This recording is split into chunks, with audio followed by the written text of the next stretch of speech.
জুনের মধ্যে যুদ্ধ শেষ করতে ইউক্রেন রাশিয়াকে চাপ দিচ্ছে যুক্তরাষ্ট্র।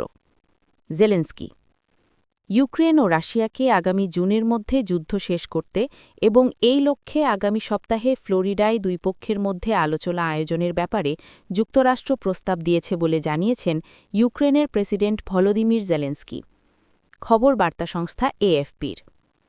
দ্বিতীয় বিশ্বযুদ্ধের পর ইউরোপের সবচেয়ে প্রাণঘাতী সংঘাতের অবসানে যুক্তরাষ্ট্রের নেতৃত্বাধীন উদ্যোগগুলো সাম্প্রতিক সপ্তাহগুলোতে গতি পেয়েছে। তবে ভূখণ্ড ইস্যুতে মস্কো ও কিয়েভের অবস্থান এখনও পরস্পর বিরোধী। ইউক্রেনের প্রায় ২০% ভূখণ্ড দখলে রাখা রাশিয়া যে কোনো চুক্তির অংশ হিসেবে ইউক্রেনের পূর্বাঞ্চলীয় দোনেৎস্ক অঞ্চলের পূর্ণ নিয়ন্ত্রণ দাবি করছে। আলোচনা ব্যর্থ হলে বল প্রয়োগে অঞ্চলটি দখলের হুমকিও দিয়েছে মস্কো।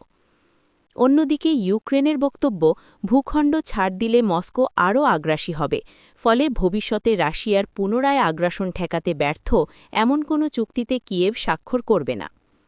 শনিবার ৪ ফেব্রুয়ারি ভোরে প্রকাশিত এক বক্তব্যে জাহাবাদদের জেলেনস্কি বলেন, যুক্তরাষ্ট্র প্রথমবারের মতো ইউক্রেন ও রাশিয়াকে এক সপ্তাহের মধ্যে সম্ভবত মিয়ামিতে বৈঠকে বসতে প্রস্তাব দিয়েছে।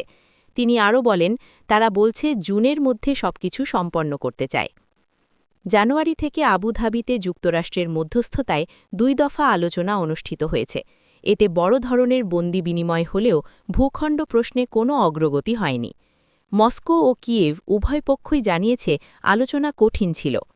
জেলেনস্কি একাধিকবার ক্ষোভ প্রকাশ করে বলেছেন, রাশিয়ার তুলনায় ইউক্রেনকে অসামঞ্জস্যপূর্ণভাবে ছাড় দিতে চাপ দেওয়া হচ্ছে। ইউক্রেন বর্তমান যুদ্ধরেখা বরাবর সংঘাত স্থগিত রাখার প্রস্তাব দিয়েছে।